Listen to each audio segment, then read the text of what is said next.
നമസ്കാരം. നടൻ മോഹൻലാലിന്റെ മകൾ വിസ്മയ മോഹൻലാൽ ഇന്നലെ തന്റെ സമൂഹ മാധ്യമ പേജിൽ ഒരു കുറിപ്പ് പങ്കുവച്ചു. മറ്റൊന്നിനെ പറ്റിയല്ല, ഇപ്പോൾ CJP പ്രതിഷേധം നടക്കുന്നു. ഡൽഹിയിൽ നടക്കുന്ന പ്രതിഷേധ പരിപാടികളൊക്കെ നമുക്കറിയാം. അതിനെതിരെ കേന്ദ്ര സർക്കാർ സ്വീകരിക്കുന്ന നിലപാടുകളും സംഭവങ്ങളും എല്ലാം നമ്മൾ വാർത്തകളിലൂടെയും കാഴ്ചകളിലൂടെയും ഒക്കെ അറിഞ്ഞിട്ടുണ്ട്. അപ്പോൾ ഈ ഒരു നടപടിക്കെതിരെ, അതായത് യുവാക്കൾ, CJP പ്രവർത്തകരെ യുവത്വം എന്നാണ് വിസ്മയ മോഹൻലാൽ വിശേഷിപ്പിക്കുന്നത്. ഈ യുവത്വം ഇങ്ങനെ പ്രതിഷേധിക്കുമ്പോൾ ഒരു ജനാധിപത്യ രാജ്യം തിരിച്ചു പ്രതികരിക്കേണ്ടത് ഇങ്ങനെയാണോ എന്നാണ് വിസ്മയ മോഹൻലാലിന്റെ ആശങ്ക. പിന്നെ ഒരു കാര്യമുണ്ട്, ഒരാൾ എപ്പോ പ്രതികരിക്കണം, ഒരാൾക്ക് എന്ത് കാണുമ്പോഴാണ് വേദന തോന്നേണ്ടത്, ഇതൊക്കെ ആപേക്ഷികമാണ്, വ്യക്തികളെ ആശ്രയിച്ചിരിക്കുന്ന കാര്യമാണ്. അതുകൊണ്ട് നമുക്കൊരു പരിധിക്കപ്പുറം അതിൽ കമന്റ് ചെയ്യാൻ പറ്റില്ലെങ്കിലും കുറച്ച് കാര്യങ്ങൾ പറയാതെ നിവൃത്തിയില്ല. ഈ വിസ്മയ മോഹൻലാൽ മാത്രമല്ല, കുറേ സിനിമാ നടന്മാരും നടിമാരും, ടൊവിനോയും പാർവതിയും ഉൾപ്പെടെയുള്ള കുറേ സെലിബ്രിറ്റികളൊക്കെ ഇതിനെതിരെ പ്രതിഷേധിച്ചുകൊണ്ട് അവരുടെയൊക്കെ സമൂഹ മാധ്യമ പേജുകളിൽ കുറിപ്പുകൾ പങ്കുവച്ചിട്ടുണ്ട്. എനിക്ക് ചോദിക്കാനുള്ളത്, കേരളത്തിൽ ഒരു പ്രശ്നം നടക്കുമ്പോൾ എന്തുകൊണ്ടാണ് ഈ സെലിബ്രിറ്റികളൊന്നും മിണ്ടാത്തത്? ഇവർക്കൊന്നും അപ്പോൾ നാവില്ലേ? ഡൽഹിയിൽ ഒരു പ്രശ്നം നടന്നപ്പോൾ അതെന്താണെന്ന് പോലും അതിനെക്കുറിച്ച് ഇരുന്ന് ചിന്തിക്കാതെ, എന്താണ് ആ പ്രശ്നത്തിന്റെ മൂല കാരണം, അതിന്റെ ലക്ഷ്യം എന്താണ് എന്നൊന്ന് ഇരുന്ന് ചിന്തിക്കാതെ അതിനെതിരെ പ്രതികരിക്കാൻ ഇവരൊക്കെ ഇറങ്ങിത്തിരിക്കുമ്പോൾ കേരളത്തിൽ നടന്ന എണ്ണം പറഞ്ഞ പ്രശ്നങ്ങൾക്കെതിരെ ഇവരൊക്കെ വായടച്ചിരുന്നത് എന്തുകൊണ്ടാണ് എന്ന ചോദ്യം നമ്മളിൽ ഉയരുന്നത് സ്വാഭാവികമല്ലേ? ഇവിടെ ആശാ വർക്കർമാർ എത്ര ദിവസം, എത്രയോ നാളുകൾ അവരിവിടെ സമരമിരുന്നു. മഴയും വെയിലും കൊണ്ട് മുടി മുറിച്ചവരില്ലേ, തലമുണ്ഡനം ചെയ്തവരില്ലേ, അവരെ എന്തൊക്കെ രീതിയിൽ ഈ അന്നിരുന്ന ഭരണക്കാർ ആക്ഷേപിച്ചു.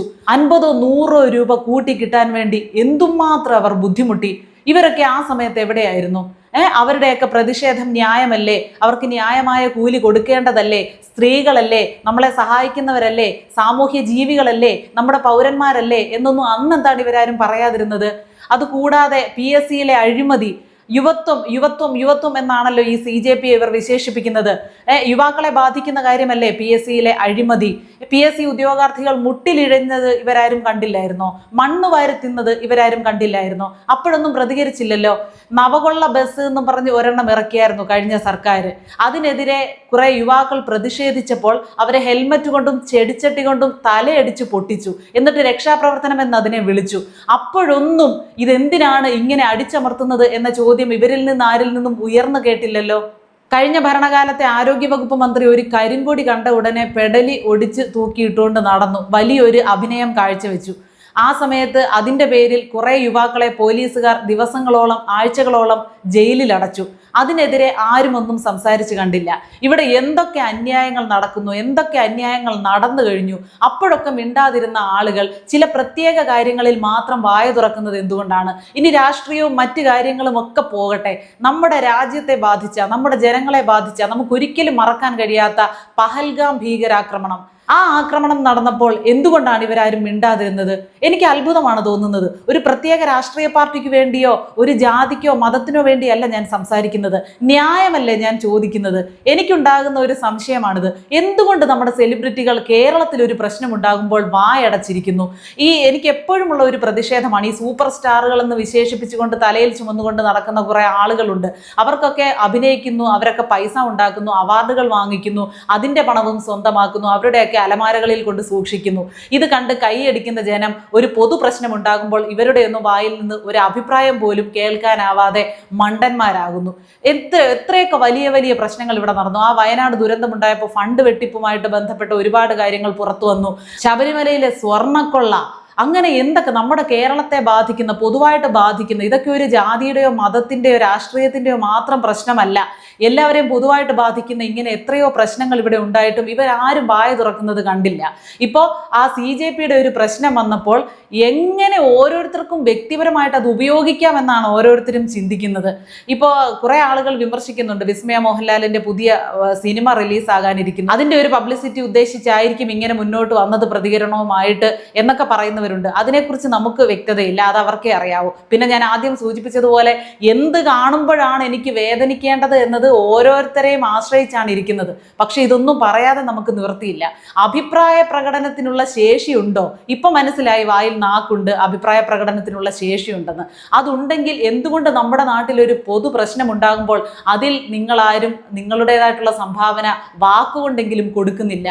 നമ്മുടെ കേരളത്തെ പൊതുവായിട്ട് ബാധിക്കുന്ന രാഷ്ട്രീയ സാമൂഹ്യ പ്രശ്നങ്ങൾ ദിവസവും ഒരുപാട് ഇവിടെ ഉണ്ടാകുന്നുണ്ട്. അഴിമതികൾ ഒരുപാട് ഉണ്ടാകുന്നുണ്ട്. അരുതാത്ത പ്രവർത്തികൾ ഒരുപാട് ഇവിടെ ഓരോരുത്തർ ചെയ്യുന്നുണ്ട്. സാധാരണക്കാർ മുതൽ VIP വരെ അത് ചെയ്യുന്നുണ്ട്. അവരിൽ ആരത് ചെയ്താലും ഒരു കാര്യം മോശമാണ് എന്ന് കണ്ടാൽ, ഒരു കാര്യം വാർത്തയായാൽ അതിനെതിരെ പ്രതികരിക്കാൻ തയ്യാറാകുന്ന എത്ര സെലിബ്രിറ്റികൾ നമുക്കുണ്ട്. എന്തിനാണ് ഇവരെയൊക്കെ സെലിബ്രിറ്റികൾ എന്ന് പറഞ്ഞ് നമ്മൾ തലയിൽ ചുമന്നുകൊണ്ട് നടക്കുന്നത്? എന്ത് പ്രയോജനത്തിനാണ്? ഇവരെയൊക്കെ കൊണ്ട് എന്റർടൈൻമെന്റ് എന്നതല്ലാതെ എന്താണ് സമൂഹത്തിന് ഇവർ കൊടുക്കുന്ന സംഭാവന? എന്താണ്? ഒരു സിനിമ ചെയ്യുമ്പോൾ പോലും അത് സമൂഹത്തിന് ഉപകരിക്കുന്നതാവണം എന്നൊരു ചിന്ത ഇവർക്കുണ്ടോ? ഒരിക്കലുമില്ല. ഇപ്പോൾ ഓരോ വലിയ വലിയ ചിത്രങ്ങളൊക്കെ പുറത്തിറങ്ങുന്നു, കോടികൾ അവർ സമ്പാദിക്കുന്നു. അതുകൊണ്ട് സമൂഹത്തിനുള്ള നന്മ എന്താണെന്ന് ചോദിച്ചാൽ വട്ടപൂജ്യമായിരിക്കും. തിന്മ എന്താണെന്ന് ചോദിച്ചാൽ കുറെ ഉണ്ട് താനും. സിഗരറ്റും ചുണ്ടിൽ കടിച്ചു പിടിച്ചുകൊണ്ട് നിൽക്കുന്ന ഒരു വില്ലനെ അവതരിപ്പിച്ചപ്പോൾ അതിന് കയ്യടി കൊടുത്ത സമൂഹമാണ് നമ്മൾ. അത് മമ്മൂട്ടി അല്ലെങ്കിൽ മോഹൻലാലാണ് ഒരു വില്ലൻ കഥാപാത്രം ചെയ്യുന്നതെങ്കിൽ അതിനെ രണ്ട് കൈയും നീട്ടി സ്വീകരിക്കാൻ നമ്മൾ തയ്യാറാവുകയാണ്. അല്ലെങ്കിൽ നമ്മുടെ ഉപബോധ മനസ്സ് ഇവരിലേക്ക് അങ്ങ് അഡിക്റ്റഡ് ആയി കിടക്കുകയാണ്. ഫാൻസ് അസോസിയേഷൻകാരും ഫാൻസുകാരും ഒക്കെ ഇവരെ ചുമന്നുകൊണ്ട് നടക്കുമ്പോൾ സ്വയം ചോദിക്കണം, യഥാർത്ഥ ജീവിതത്തിൽ നമുക്കൊരു പ്രശ്നമുണ്ടാകുമ്പോൾ വായ തുറന്ന് സംസാരിക്കാനൊന്നും ഇവരൊക്കെ തയ്യാറാകാത്തത് എന്തുകൊണ്ടാണ്? സാമൂഹ്യ ഇടപെടലുകൾ ഇവർ നടത്താത്തത് എന്തുകൊണ്ടാണ്? എവിടെയെങ്കിലും ഒരു പ്രശ്നം നടക്കുമ്പോൾ അതിനെക്കുറിച്ച് അഭിപ്രായം പറയാൻ എല്ലാവരും വരും. ഇറാൻ ഇസ്രായേൽ യുദ്ധത്തിന്റെ കാര്യം വരുമ്പോഴോ അല്ലെങ്കിൽ ഡൽഹിയിൽ ഒരു പ്രശ്നം നടക്കുമ്പോഴോ ഒക്കെ ഒരുപാട് പേർ സംസാരിക്കും. അതുപോലെ തന്നെ ഞാൻ ചോദിക്കട്ടെ, ഈ കേരളത്തിൽ നിന്ന് കുറേ രാഷ്ട്രീയ നേതാക്കൾ ഡൽഹിയിലോട്ട് വെച്ചു പിടിച്ചു. ഈ ജോൺ ബ്രിട്ടാസും MA ബേബിയൊക്കെ വലിയ രീതിയിലുള്ള ഷോ നടത്തുന്നത് കണ്ടു.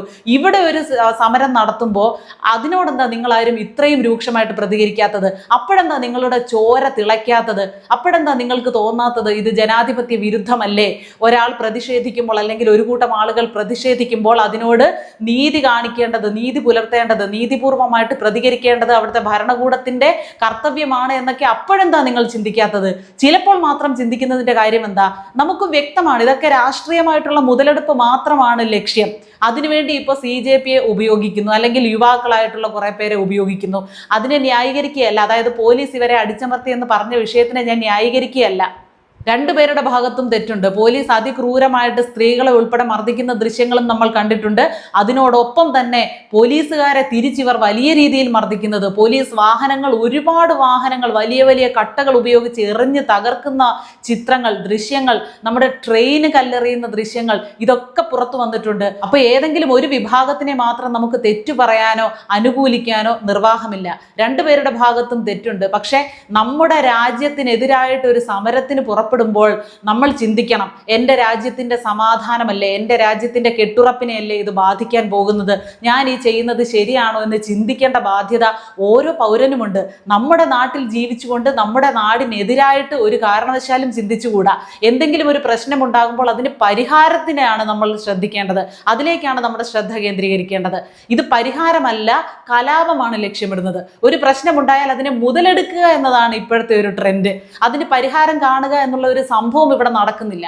ഇവർ ഉയർത്തിയ പ്രശ്നം എന്താണ്? നീറ്റ് പരീക്ഷയുമായി ബന്ധപ്പെട്ട ചോദ്യപേപ്പർ ചോർച്ച. അതിനുള്ള പരിഹാരം ഇവിടെ ആയെങ്കിൽ പോലും പ്രശ്നം അവസാനിക്കുന്നില്ല, അല്ലെങ്കിൽ അവസാനിക്കാൻ രാഷ്ട്രീയ പാർട്ടികൾ സമ്മതിക്കില്ല. അവർക്കിത് മുതലെടുക്കണം, അവർക്കിത് കുറേ നാൾ നീട്ടിക്കൊണ്ടു പോകണം, വലിയ വാർത്തയാക്കണം, വലിയ വലിയ പ്രക്ഷോഭങ്ങളിലേക്ക് ഈ ഒരു പ്രശ്നത്തിനെ കൊണ്ടുപോകണം. അതൊക്കെ അവരുടെ രാഷ്ട്രീയ ലക്ഷ്യമാണ്. അതിന് കരുവാകാൻ, അതിന് നിന്നുകൊടുക്കാൻ, കളിപ്പാവകളാകാൻ യുവാക്കൾ ഒരു കാരണവശാലും നിന്നു കൊടുത്തുകൂടാ. അവരവരുടെ ബുദ്ധി ഉപയോഗിച്ച് ചിന്തിക്കണം. പോലീസുകാർക്ക് ഒരു പരിധി കഴിഞ്ഞാൽ അവരുടെ ലാത്തി ചിലപ്പോൾ ഉപയോഗിക്കേണ്ടതായിട്ട് വരും, അല്ലെങ്കിൽ അവർക്ക് അതുപോലെയുള്ള നടപടികൾ, പ്രതികരണങ്ങൾ അവരുടെ ഭാഗത്ത് നിന്ന് ഉണ്ടാകേണ്ടതായിട്ട് വരും. അതിനൊരു പരിധിവരെ കാരണം എന്താണ്? അവരോടുള്ള പ്രകോപനമാണ്. ഒരു പ്രധാനമന്ത്രിയുടെ വസതി വരെ അതെത്തുന്നു. ഇവിടെ ഒരു 10 വർഷം ഈ പിണറായി വിജയൻ ഭരിച്ചല്ലോ, എന്തൊക്കെ പ്രശ്നങ്ങൾ ഇവിടെ ഉണ്ടായി. നമ്മുടെ സമാധാനം കെടുത്തി, നമ്മുടെ രക്തസമ്മർദ്ദം ഉയർത്തി, ഒരു കാരണവശാലും നമുക്ക് അംഗീകരിച്ചു കൊടുക്കാൻ പറ്റാത്ത എത്രയോ പ്രവർത്തികൾ ചെയ്തു, എന്തൊക്കെ ധാർഷ്ട്യം കാണിച്ചു. അപ്പോൾ ഉടനെ പിണറായി വിജയന്റെ വസതിയിലേക്ക് പ്രക്ഷോഭവുമായിട്ട് പോകാനായിരുന്നെങ്കിൽ ആ വീട് ബാക്കി ഉണ്ടാകില്ലായിരുന്നല്ലോ. അങ്ങനെയാണോ ആരെങ്കിലും ചെയ്തത്? അല്ലെങ്കിൽ നമ്മൾ മുഖ്യമന്ത്രിയെ വഴിയിൽ തടഞ്ഞു വെച്ച് കയ്യേറ്റം ചെയ്യുകയാണോ ചെയ്തത്? ഒന്നും ചെയ്തിട്ട് എന്നിട്ടും എന്തൊക്കെ അടിച്ചമർത്തലുകളാണ് നടത്തിയത്? നമുക്ക് വിമർശിക്കാം, അതിൻ്റെതായിട്ടുള്ള ഭാഷയുണ്ട്. നിയമത്തിനെ ആശ്രയിച്ച് നേടിയെടുക്കേണ്ട നമ്മുടെ ആനുകൂല്യങ്ങൾ നമുക്ക് നേടിയെടുക്കാം, അതിനുമുള്ള സ്വാതന്ത്ര്യം ഇവിടെയുണ്ട്. പക്ഷേ നിയമം കയ്യിലെടുക്കാൻ നമുക്കാർക്കും സ്വാതന്ത്ര്യമില്ല.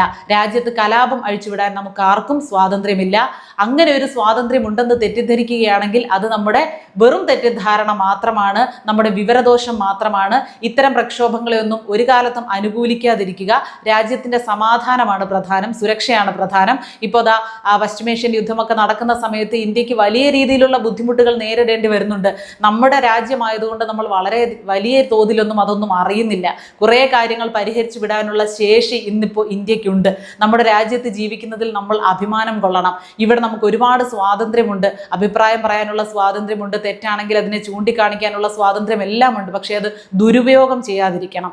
പരമാവധി എല്ലാ കാര്യങ്ങളും ആളുകൾ ദുരുപയോഗം ചെയ്തുകൊണ്ടായിരിക്കുന്നത്. ഇന്നലെ തന്നെ കണ്ടില്ലേ, ട്രെയിനിൽ ഒരു TTയെ മർദ്ദിച്ച ഒരു സംഭവം. ഒരു പെണ്ണാണ് എന്ന ആ ഒരു ആനുകൂല്യം ഉപയോഗിക്കുകയാണ് അവൾ ചെയ്തത്. വലിയ തെറ്റാണ്. അപ്പോൾ അങ്ങനെയുള്ള ആനുകൂല്യങ്ങളെ മുതലെടുക്കാതിരിക്കുക. വിവരദോഷം നമ്മുടെ രാജ്യത്തിന്റെ സമാധാനത്തെ ബാധിക്കാതിരിക്കട്ടെ. നമ്മുടെ സെലിബ്രിറ്റികൾ ഇനിയെങ്കിലും കേരളത്തിലെ കാഴ്ചകൾ കണ്ണു തുറന്ന് കാണുക. നമ്മുടെ ഇടയിൽ ജീവിക്കുന്ന ജീവിതങ്ങളുടെ ദുരിതങ്ങൾ നേരിൽ കാണുമ്പോൾ അതിൽ കൂടി എന്തെങ്കിലും വായ തുറന്ന് പ്രതികരിക്കാൻ ശീലിക്കുക.